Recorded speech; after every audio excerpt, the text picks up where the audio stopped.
اس وقت جو وبائی مرض پھیلا ہوا ہے اس کی وجہ سے پوری دنیا متاثر ہے۔ غریب ممالک کے باسی لاک ڈاؤن کی وجہ سے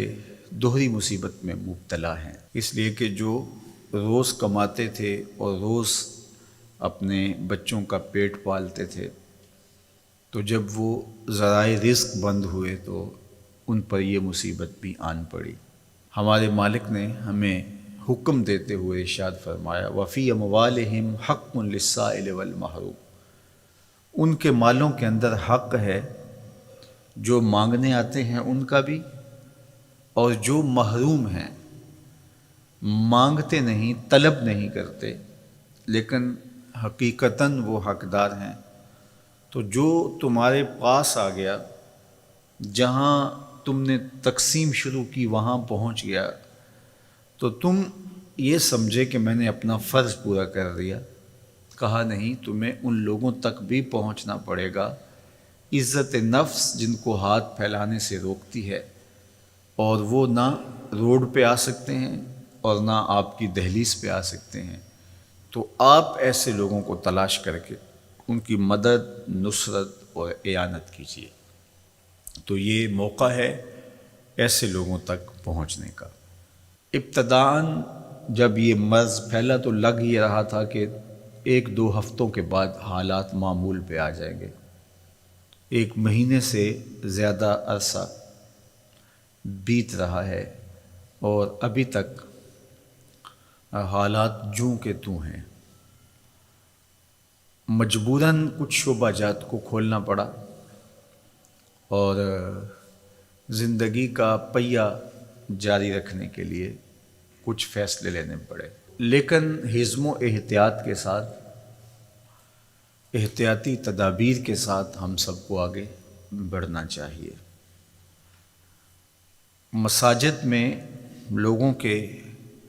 آنے کے حوالے سے بات چل رہی ہے۔ میں سمجھتا ہوں کہ جو اہل علم طبقہ ہے، مساجد کے کارپرداز ہیں، علماء کرام ہیں، انہوں نے بھرپور تعاون کیا ہے۔ عمومی طور پہ جب زندگی کی چہل پہل چاروں سمت نظر آتی ہے اور سارا زور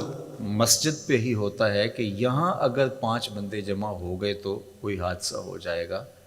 جبکہ مسجد کے ساتھ ایک بینک پر لمبی قطاریں لگی ہوئی ہیں اور دوسری جانب لنگر بانٹا جا رہا ہے اور وہاں 1000 آدمی جمع ہے، حکومتی امداد تقسیم کی جا رہی ہے تو وہاں ہزاروں لوگ جمع ہیں،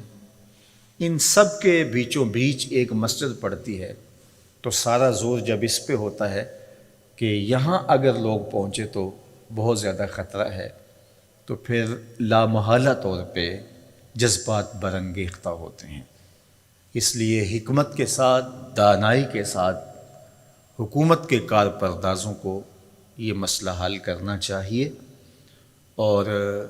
علماء کرام بھی جس طرح سے تعاون کیا اور آئندہ بھی وہ تعاون کرنے کے لیے تیار ہیں، لیکن تعصب کے ساتھ، ضد اور ہٹ درمی کے ساتھ فیصلے نہیں ہوتے، اور یہ گھڑی مشکل ہے اور ہم ایک مشکل وقت سے گزر رہے ہیں، حالات اس کے بالکل متحمل نہیں ہیں۔ اس لیے سوچ سمجھ کے زمینی حقائق کا ادراک کرتے ہوئے فیصلہ کیا جائے، جس طرح باقی شعبہ جات کے اندر گنجائش دی گئی ہے،